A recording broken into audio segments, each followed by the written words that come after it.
We're really excited to be launching our new exhibition called In Focus, Portraits from the UniSQ Art Collection.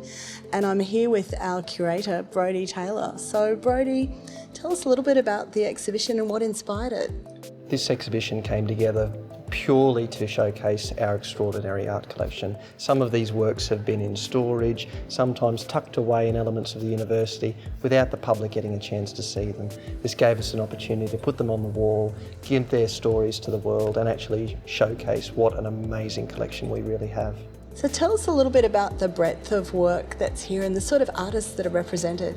We've got artwork spanning all the way from photography, charcoal sketches, acrylic paintings like we see behind us here, oil portraiture.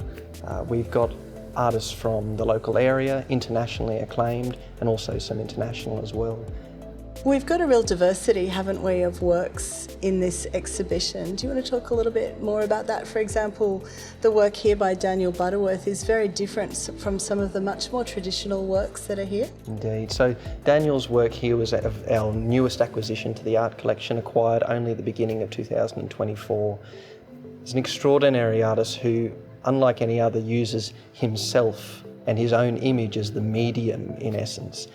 Very powerful brush strokes, great evocative in his colour choices as well, all the way to perhaps the two charcoal drawings of Charles Blackman, recently donated through the Australian Cultural Gifts Program. Now these, one is a self-portrait of Charles Blackman holding his girl Christabel as a baby. The other is a portrait of her when she was an older woman. So it's an extraordinary breadth of time in two singular portraits. Those together, in contrast to this, just shows the depth that we have.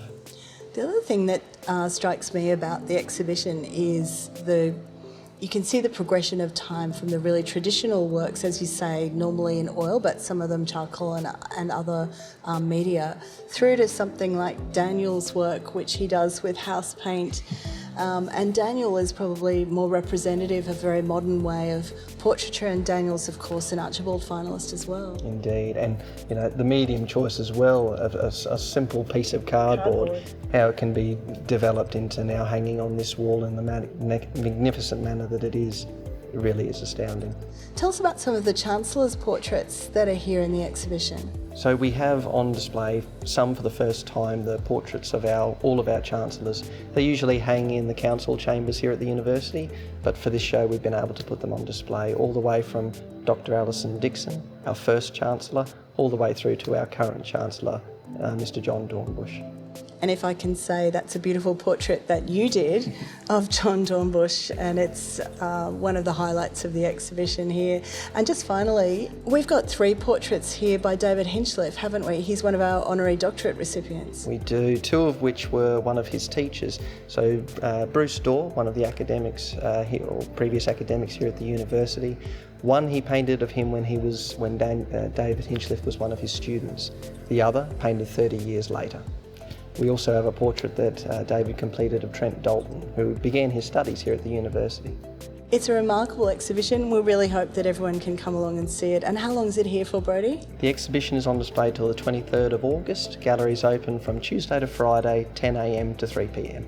We really hope we get lots of people through, and it's going to be a fabulous exhibition. Thank you, Brodie. Thank you, Vice-Chancellor.